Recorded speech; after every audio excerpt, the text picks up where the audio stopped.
Ассалаумалейкум туғандар, қандайсыздар? Назарыңыздарда қайрадан эле базар жоқ каналы. Бүгін 4 ноябрь 2022 жыл мен Бишкек шаарынын түштүк тарабы Арча Бешикте жүрөм туғандар. Ошол жерден бир сатылуучу үй бар экен, ошол жөнүндө силерге маалымат берейин деген. Биринчи жолу баруу жолун түшүндүрөйүн. Мен турган жер Куюкова жана Аккуу көчөсүнүн кесилишинде турам. Сатылуучу үй ушул жерден 150 метр түндүктү карай басканда Аккуу көчөсү 12 даректе жайгашкан. Келип жатып сиздер бул Аккуу дүкөнүнө ориентир алсаңыздар деле болот. Ошол жер менен түшүп бара бересиздер. Анан бул жерден Бишкек шаарынын бурчтарына маршрутка барат. Тугандар 130-чы дагы 260-чы. Бир аз эле ылдый карай барсаңыздар, ал жактан Селекциянын көчөсүнө жана Акунбаеванан дагы көптөгөн маршруттар өтөт. Бир аз чыгышты карай барсаңыздар, бул светофордон дагы көптөгөн маршруткалар менен Бишкек шаарынын бурчуна барсаңыздар болот тугандар. Анда эмесе мен сатылуучу үйгө карай жол алдым. Сиздер лайктан басып өз оюңуздарды комментарийге жазып туруңуздар. Анан күн сайын Бишкек шаарынын жана Чүй областынан сатылуучу үйлөрдү көрөм десеңиздер, подписаться баскычын басып кетиңиздер. Мынакей тугандар, келүү жолун түшүндүргөнчө бүгүнкү чыгышта сатылуучу үйгө да жетип келип калдым. Бул үйүбүздүн көчө тарабы. Түштүк чек-арасы тугандар, бул забор бүткөн жерге чейин кызыл забор. Түндүк чек-арасы бул кошунанын воротасына чейин болуп калат. Жалпысынан жердин аянты 9 соток тугандар.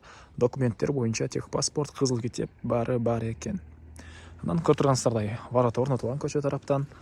Мектептер боюнча айтсак, жакын жерде 400 метр аралыкта мектеп бар экен. Жөө барып келе аласыздар. Жана садиктерге деле жөө барып келген аралыкта садиктер бар тугандар.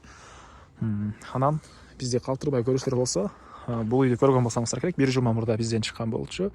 Бул үй сатылыптыр тугандар. Анан кошунасында результат бар экен деп чакырган учуру 130 миңге бул үй сатылды. YouTube'да азыр деле видеолор турат. Мына ушундай. Андан ары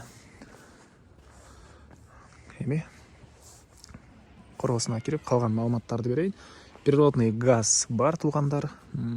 Суу, свет бар экен, центральный канализация бар. Документтер боюнча техпаспорт, кызыл китеп баары бар экен. Бул алды тарабы. Көрүп турганыңыздардай брусчатка болгон.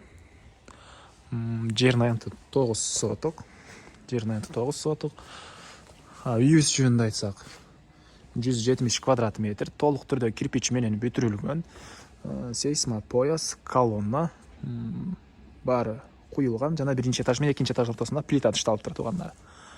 Ички тараптан эсептегенде 170 квадрат метр үйүбүз. Көрүп турганыңыздардай бул жагында балкон, терраса баары бар экен. Анан бул жакта дагы хозпостройкалар. Бул помещенияларда швейный цех катары иштет, колдонушат. Азыр видеонун жүрүшүндө ички тараптарын бир чекенден көргөзсөм. Анан батыш тарабыбызда жемшекенге жерлер, черешня, вишня бактары жана башка бактар деле бар тугандар. Батыш төрүндө үйдүн тышкы тарабындагы жаткана, мынакей бул жакта очоккана. Жалпысынан жердин аянты 9 соток. Бул үйүбүздүн батыш тарабы. Азыр видеонун жүрүшүндө бир чекенен маалыматын берем. Биринчи болуп үйүбүздүн ички тарабын көргөзөйүн. Окей, үйүбүздүн негизги кирүүчү эшиги бул жерде жайгашкан. Көрүп турганыңыздардай темирден болгон эшик. Стенасын айттым тугандар. Үйдүн стенасы толук түрдө кирпич менен бүтүрүлгөн. Сейсма пояс, колонна баары куюлган. Бул жерде бир прихожка, жай айларында бут кийим чечкен жер. Анан түз кирсеңиздер, бул жакта дагы бир прихожка, мынакей. Андан ары оң тарапка бурулсак, бул жакта санузел жайгашкан тугандар. Киргенде эле оң тарапта. Көрүп турганыңыздардай дубалдары кафель, пол деле кафель. Түштүк тараптан пластик терезе орнотулган. Суу Рестон менен жылыйт.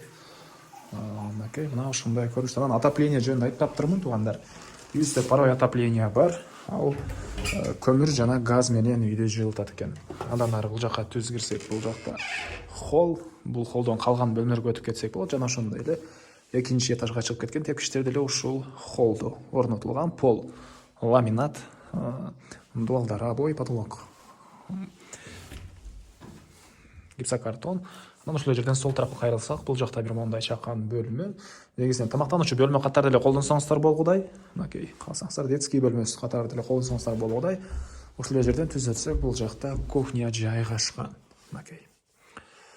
Көрүп тургуңуздардай кухня мебелдер орнотулган, түштүк тараптан терезелер орнотулган, ички тараптан раковина орнотулуп, суу чыгарылыптыр туугандар. Ар бир бөлмөдө отоплениянын батареялары бар экен.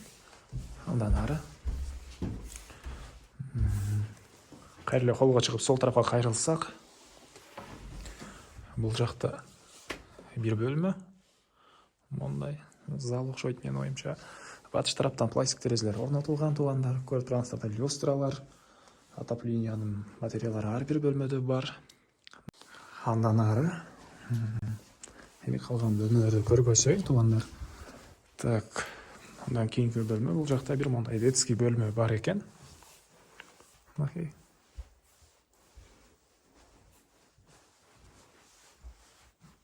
Детский бөлмө.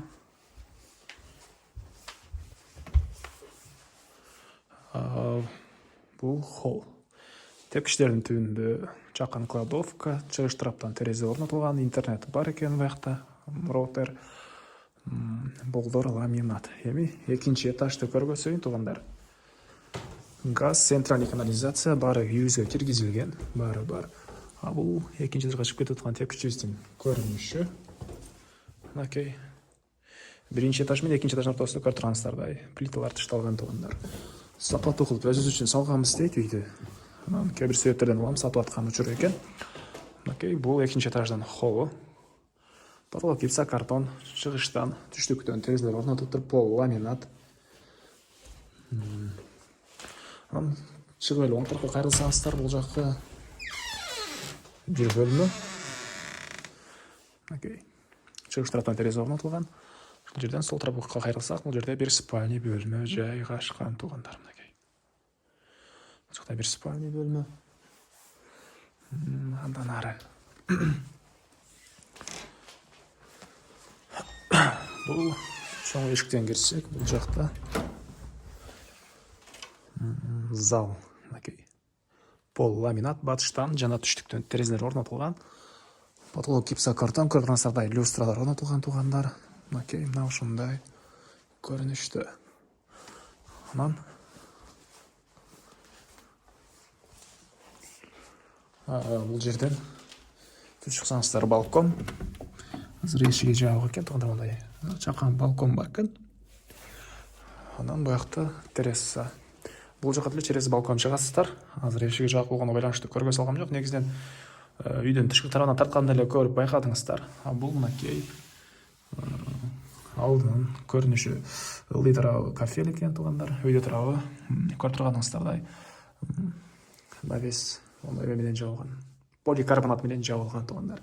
Эми короосун ачып калган маалыматтарды берейин. Мен кайра эле үйдүн короосундамын туугандар. Бул үйүбүздүн чыгыш тарабы. Забор менен болгон ортолуктан кенен монча жер бар, жана гүлеккенге жерлер. Окей, анан бул жакта мондай помещение, ашвейный цех катары колдонушат. Окей. Полдор ламинат, потолок ОСП.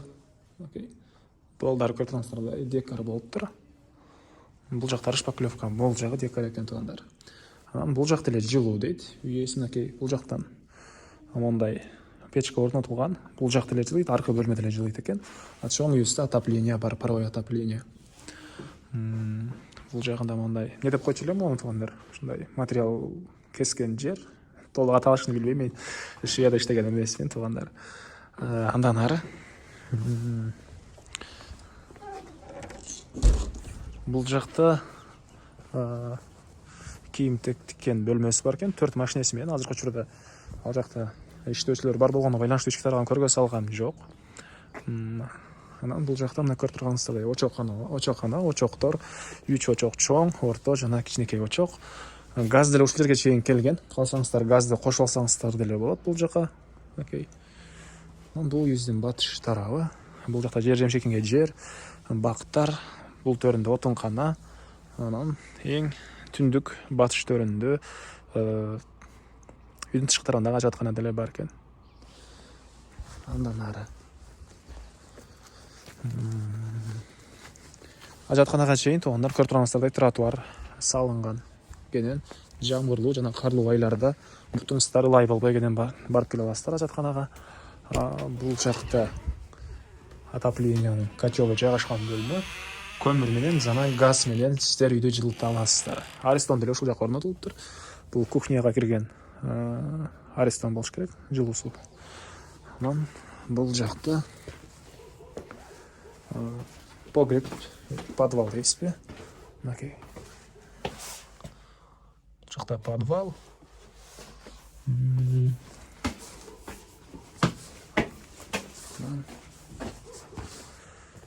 Бул жакта мынакей көрдүңүздөр, бул жакта стяжка болгон. Бул үйүздүн батыш тарабы. Кошуна менен болгон чек ара могу жерге чейин болуп калат. Негизинен жердин аянты тоосо токтогондор келсеңиздер, кызыл китеп бар. Үй ээси чек араларды сиздерге кызыл китепти көтөрүп тактап көргөзүп берет.